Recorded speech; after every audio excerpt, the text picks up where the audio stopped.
सम्मानित मुल्क के मालिकों, मैं बौद्ध भिक्षु सुमित रतन आज मैं एक और प्राचीन राजवंश की चर्चा आपके बीच में करने आया हूं।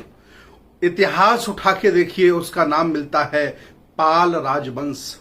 पाल राजवंश में बौद्ध दर्शन के अनुसार, बौद्ध साहित्य के अनुसार 19 राजा हुए हैं। एक नहीं 19। गोपाल, धर्मपाल, विग्रहपाल, अनुग्रहपाल, रामपाल, महीपाल, बहुत तमाम पाल राजा हुए। पश्चिम बंगाल से लेकर के कन्नौज से लेकर के थानेश्वर, थानेश्वर से लेकर के जालंधर तक इन लोगों का शासन था।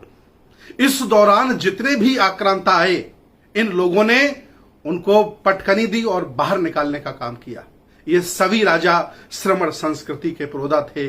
ये सभी राजा बुद्ध के अनुयायी थे। ये सभी राजा श्रमण परंपरा के मानने वाले थे। ये सभी राजा समता में विश्वास करते थे।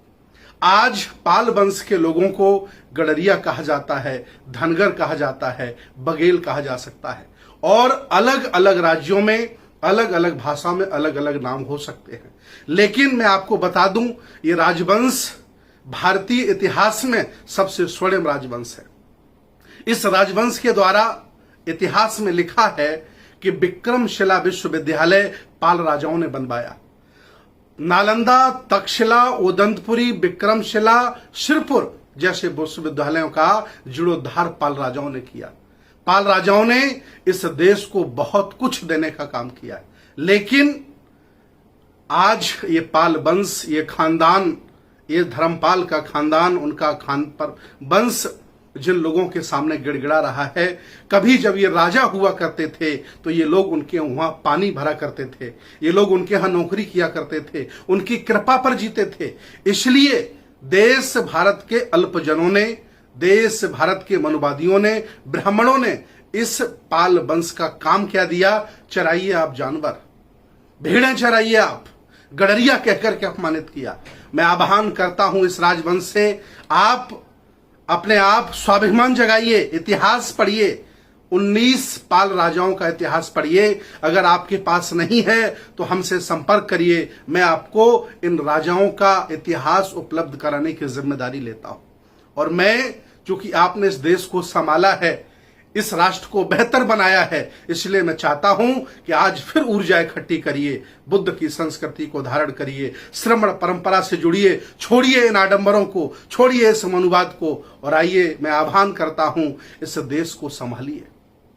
कभी आप इस देश के राजा महाराजा रहे, सम्राट रहे, आज आपको कोई मुख्यमंत्री नहीं बनने देता है, प्रधानमंत्री नहीं बनने देता है, MP MLA नहीं बनने देता है। इसलिए क्योंकि आपने अपना इतिहास भुला दिया है, पूर्वजों का इतिहास भुला दिया है। इतना ही नहीं, इस गौरवशाली इतिहास में, इस वंश में अहिल्याबाई होलकर जैसे लोग पैदा हुए। अहिल्याबाई होलकर के घर में जब कोई पुरुष नहीं बसता है तो अंग्रेज उसे कैद में रखना चाहते हैं, उसे पकड़ना चाहते हैं। लेकिन अहिल्याबाई होलकर ने कसम खाई थी कि कभी भी गोरे ये मेरे शरीर से हाथ नहीं लगा सकते हैं।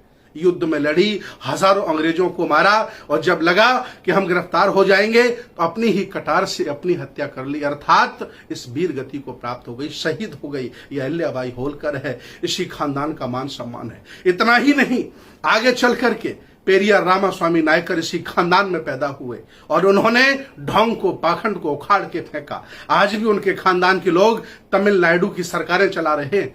मैं आह्वान करता हूं इस राजवंश से, पूरे देश में है, ऐसी कोई जगह नहीं है, ऐसी कोई ब्लॉक नहीं, ऐसी कोई विधानसभा नहीं, ऐसा कोई जिला नहीं जहां पाल, धनगर, गडरिया समाज के लोग, बघेल समाज के लोग नहीं रहते। आओ, ये देश आपको पुकार रहा है, आओ, एक श्रमण आपको पुकार रहा है, और पुराने गौरव को पहचानो, अपने इतिहास को जानो, अपने पुरखों को पहचानो। आपके पुरखा किसको मानते थे और आप किसको मानते हैं?